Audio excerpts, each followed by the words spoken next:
Objectif, ou complément d'objet en français, est en fonction dans la phrase pour représenter l'être ou la chose sur laquelle porte l'action exprimée par le verbe. Hilla syö omenan. L'objet ici omena, la pomme, parce que c'est la chose sur laquelle porte l'action du verbe syöda, manger.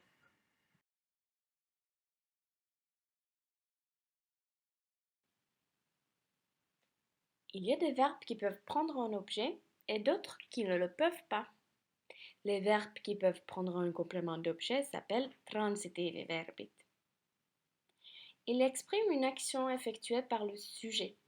Toutefois, un verbe transitif peut parfois être utilisé sans l'objet, comme hilla syö. Souvent, un verbe transitif est utilisé avec un objet pour savoir, par exemple, c'est que la personne mange. Hilla syö omenan. Hilla mange une pomme. Voici tous les cas possibles pour l'objet. Le choix de cas permet de préciser si l'action est en cours, hilla syö omena, ou si l'objet est défini ou indéfini. Hilla syö omenat, hilla syö omenia.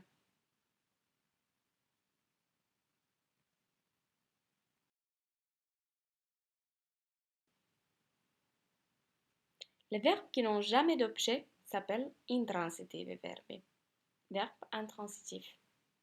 Ces verbes sont par exemple istua, tulla, olla. Nainen istuu tuolilla. Maintenant, tuolilla ne peut pas être un objet car il est un adjectif.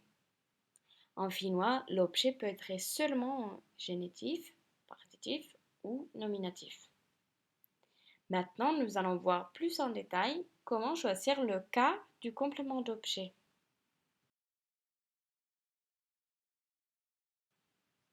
L'objet se trouve au génitif quand il est dénombrable, c'est-à-dire il peut être compté, comme les pommes ou les livres.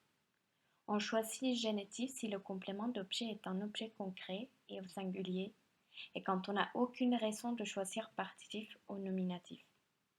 Hilla syö omenan. Il y a 4 cas où l'objet se trouve toujours en partitif. Premièrement, le partitif est toujours utilisé avec les phrases négatives.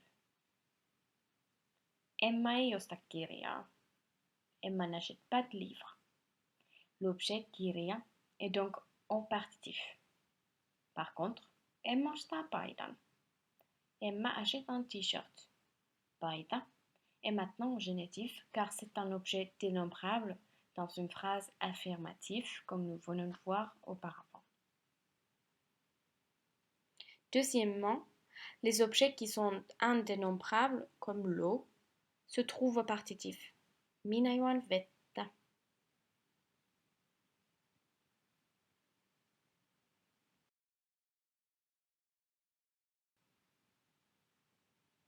Il y a des verbes qui ont toujours l'objet en partitif. On les appelle partitiivi verbit. Ces verbes sont par exemple rakastaa, odottaa et ajatella.